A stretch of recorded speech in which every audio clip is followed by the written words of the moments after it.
There are several things that can cause an old garage door to shake and rattle like this one does.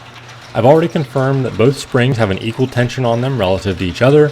I've confirmed that all the connections on both the door and the track are tight, and I've also lubricated all the moving joints on the door.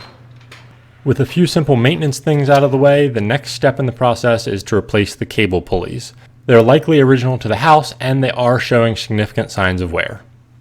With the door disconnected from the opener, we can use a pair of vice grips to clamp the door in the raised position as high as we can get it. Then grab a hold of the cable and release tension from the spring and pop the cable off the pulleys.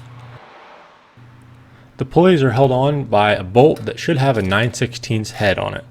If all you have is an adjustable wrench, that works just fine too.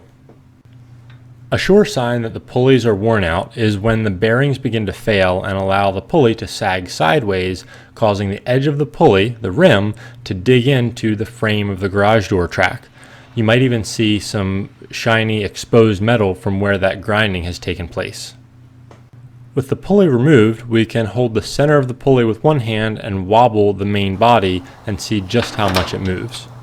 A new pulley will have a small amount of play, but not nearly this much.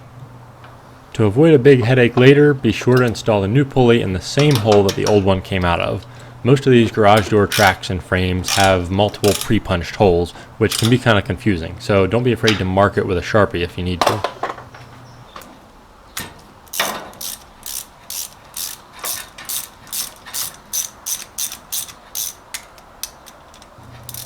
Keep in mind when replacing these pulleys that it's best to replace them as a full set, all four at once. Just like when you replace tires on your car, you usually don't replace just one, because when one is bad, there are usually others not far behind it. The same thing goes for these pulleys. If you just don't want to spend the money for a full set, I would start by replacing the two pulleys towards the outside of the garage. The ones on the back of the door by the spring that I'm replacing right now, by design, have a much more even load distribution and tend to hold up a little bit better over time, so they're less likely to be worn out.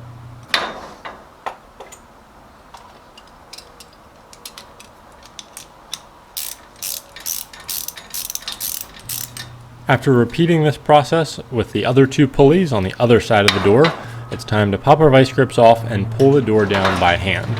It's important to remember that whenever you're working on a garage door like this, you should always unhook it from the opener, and after you're finished doing the repair or maintenance, work the garage door up and down a few times by hand.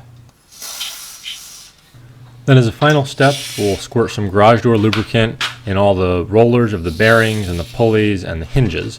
It's important when you buy this stuff to make sure it says garage door lubricant. It's formulated to be thin enough to get in the small spaces, but yet sticky enough to stay on long term. I'll put a link down in the description to the stuff that I use. Now we can hook our door back up to the opener and give it a shot. Just like that, we have a door that operates as good as new. Thanks for watching. We'll see you next time.